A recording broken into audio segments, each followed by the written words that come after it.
So guys, now you can see the theory questions of financial management on my screen. So सबसे पहले I just wanted to clear one thing that in your exam, theory will be asked for 30 marks and practical questions will be asked for 60 marks. So total हो गया आपका 90 marks का paper. ठीक है? So now the first question that is asked is, why is the consideration of time important in financial decision making and how can time be adjusted? So now this question is asked for 6 marks, right? So सबसे पहले आपको क्या बताना है कि हमें क्यों time को कंसिडर करना चाहिए फाइनेंशियल डिसीजन मेकिंग में. Now one thing that guys you must know this time is extremely crucial in financial decision making, है ना. बिकॉज अगर आप टाइम को ढंग से इन्वेस्ट नहीं करते हो तो क्या कर सकता है वो आपके जो वैल्यू ऑफ मनी है उसे अफेक्ट कर सकता है और जितने भी रिस्क हैं उनके रेट को इंक्रीज़ कर सकता है, अनसर्टिनिटीज़ को इंक्रीज़ कर सकता है या फिर आपके फ्यूचर इवेंट जो है उनको इम्पैक्ट कर सकता है इन अ वेरी नेगेटिव वे अगर आप टाइम को ढंग से इन्वेस्ट नहीं करते हो कोई भी फाइनेंशियल डिसीजंस लेने के लिए. ठीक है, तो आपको यहाँ पे क्या 3 पॉइंट्स लिख देना है इसके रिगार्डिंग. और अब ये जो सेकंड क्वेश्चन है कि how can time be adjusted, इसके लिए भी आपको 3 पॉइंट्स लिखने हैं. ठीक है, क्या लिखोगे आप इसमें कि टाइम कैसे एडजस्ट हो सकता है. टाइम एडजस्ट हो सकता है बाय NPV यानी कि नेट प्रेजेंट वैल्यू से, IRR से यानी कि इंटरनल रेट ऑफ रिटर्न से और DCF से यानी कि डिस्काउंटेड कैश फ्लो से. ठीक है, सो ये टॉपिक्स आपको आने चाहिए. ये टॉपिक जो है मतलब क्वेश्चन जो है यूनिट 2 में से पूछा गया है. ठीक है, now second question is, financial management is nothing but managerial decision making on asset mix, capital mix and profit allocation. Explain the statement. Now, so guys, एक चीज़ मैं आपको बताना चाहती हूँ. I'll try my best to upload the answers of all these questions in my Telegram channel. So go and join my channel because I do, upload some PDFs और ये सारी चीज़ें मैं अपलोड करती रहती हूँ. ठीक है, सो इसका आंसर आप क्या लिखोगे. देखो इसमें आपको क्या पूछा गया, एसेट मिक्स के बारे में पूछा गया, कैपिटल मिक्स के बारे में पूछा गया और प्रॉफिट एलोकेशन के बारे में पूछा गया है. एसेट मिक्स का बेसिकली मतलब क्या होता है, it means basically allocating the resources to various assets. For example cash, inventory, investment, ये सारे क्या होते हैं आपके एसेट मिक्स होते हैं जो कि बहुत ज़्यादा इंपॉर्टेंट होते हैं आपके इन्वेस्टमेंट डिसीजंस के लिए, आपके वर्किंग कैपिटल के लिए. ठीक है, आपकी कैपिटल बजटिंग के लिए, ये सारी चीज़ें आपके लिए इंपॉर्टेंट होती है ना. उसके बाद कैपिटल मिक्स का बेसिकली मतलब क्या होता है, कैपिटल मिक्स का मतलब होता है दैट मीन्स आपके डेट और इक्विटी फाइनेंसेस को डिटरमाइन करने के लिए कैपिटल मिक्स बहुत ज़्यादा इंपॉर्टेंट होता है. और प्रॉफिट एलोकेशन का मतलब क्या होता है, प्रॉफिट को कैसे आप डिस्ट्रीब्यूट करते हो. जितना भी आपके पास प्रॉफिट बच जाता है कंपनी के पास, वो क्या करता है उस प्रॉफिट का, या तो वो शेयर होल्डर्स को दे देता है. ठीक है, शेयर होल्डर्स को दे देता है एज अ डिविडेंड. ठीक है, या फिर क्या करता है वो जो भी उसके पास प्रॉफिट बच जाता है उसे वो इन्वेस्ट कर देता है ना. दो ही तो चीज़ें कर सकता है, या तो वो शेयर होल्डर्स को एज अ डिविडेंड दे देगा या फिर वो इन्वेस्ट कर देगा. ठीक है, तो आपको इसके बारे में लिखना है. और एक और चीज़, जितनी भी यूनिट्स हैं आपके 5 यूनिट्स हैं उन सब के टॉपिक्स के नेचर और स्कोप आपको आने चाहिए because it is very very important कि ऐसे क्वेश्चंस आपके पास आ जाएंगे. तो आपको क्या करना है, इसके लिए आपको नेचर और स्कोप इम्पॉर्टेंट है कि आप याद करके जाओ. उसके बाद नेक्स्ट क्वेश्चन आपसे पूछा गया है कि explain in brief the weights that you would take into consideration for computing the weighted average cost of capital.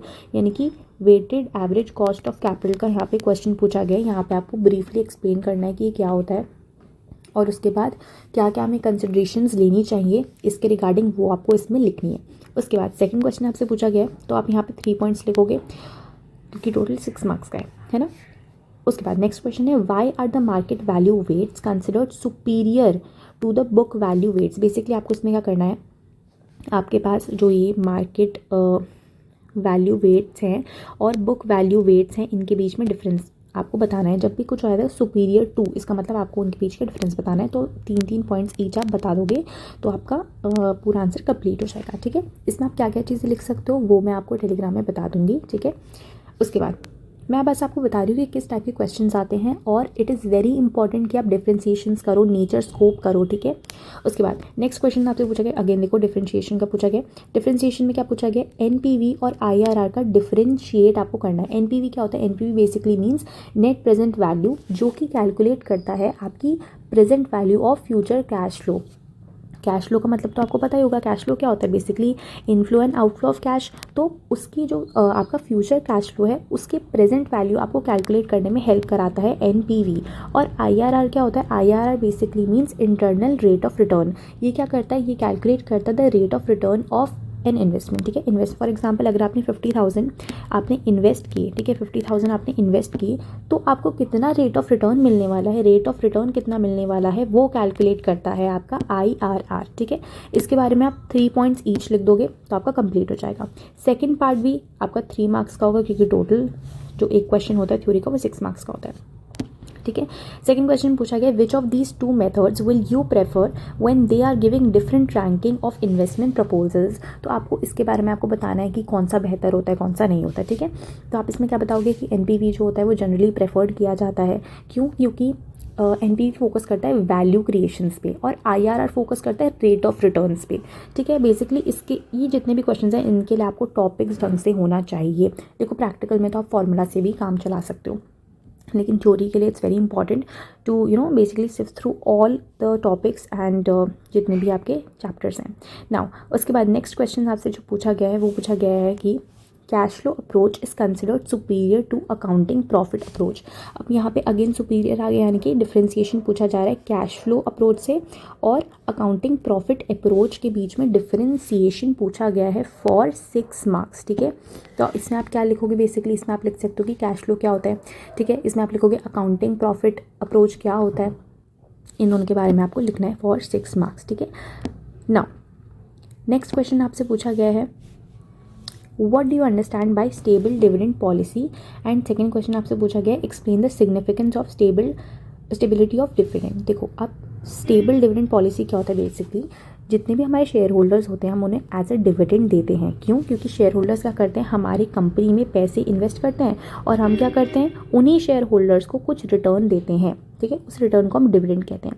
तो अगर हमारा डिविडेंड स्टेबल होगा, यानी कि हम कंसिस्टेंटली डिविडेंड प्रोवाइड करवा रहे हैं अपने शेयर होल्डर्स को, तो क्या होगा, अच्छा ही होगा, है ना। क्या होगा कि इन्वेस्टर्स जो हैं उनमें कॉन्फिडेंस आ जाएगा कि हाँ यार इनकी कंपनी तो अच्छे से अर्न कर रही है, इनकी कंपनी स्टेबल है, कोई अनसर्टेनिटी नहीं आ रही है, शेयर वैल्यू जो है वो इंक्रीज़ कर रहा है। तो इट इज़ वेरी इंपॉर्टेंट कि आपका डिविडेंड जो है वो स्टेबल रहना चाहिए। सबसे पहले आप क्या करोगे, स्टेबल डिविडेंड पॉलिसी का डेफिनेशन दोगे 3 पॉइंट्स में। ठीक है, उसके बाद नेक्स्ट आप एक्सप्लेन करोगे कि क्यों it is important for a company to have a significance of stability of dividend, क्यों इंपॉर्टेंट होनी चाहिए, तो आप इसको बताओगे क्यों होनी चाहिए।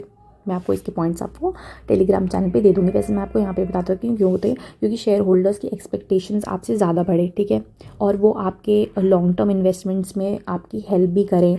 ठीक है, कोई अनसर्टेनिटी रिड्यूस हो जाए इससे। ठीक है, और बाकी शेयर वैल्यू इंक्रीज़ करती है, आपकी रेपुटेशन बहुत ज़्यादा अच्छी होती है, फाइनेंशियल हेल्प आपको मिलती है, कॉस्ट ऑफ कैपिटल आपका रिड्यूस होता है, ये सारी चीज़ें होती है अगर आपका डिविडेंड स्टेबल होता है तो।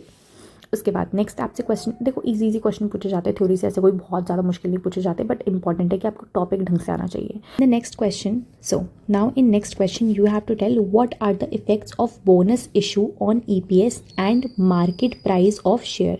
तो आपको क्या बताना है, you have to tell effects of EPS, ठीक है, और effects of market price of share.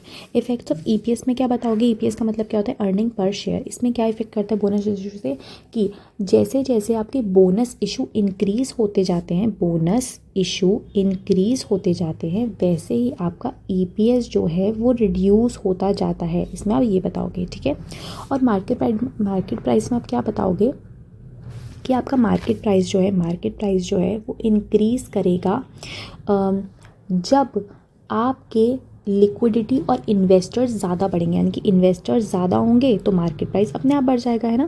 तो आपको इसमें ये बताना है, अब बस इतना ही नहीं बताना, आपको 6 पॉइंट्स में बताना है, यानी कि 3 पॉइंट ईच बता देना। 3 पॉइंट्स आप बता देना ईपीएस वाले में और 3 पॉइंट्स बता देना मार्केट प्राइस वाले में। ठीक है, उसके बाद लास्ट क्वेश्चन जो है आपसे पूछा गया है, what are the cost and benefits associated with the liberal credit policy.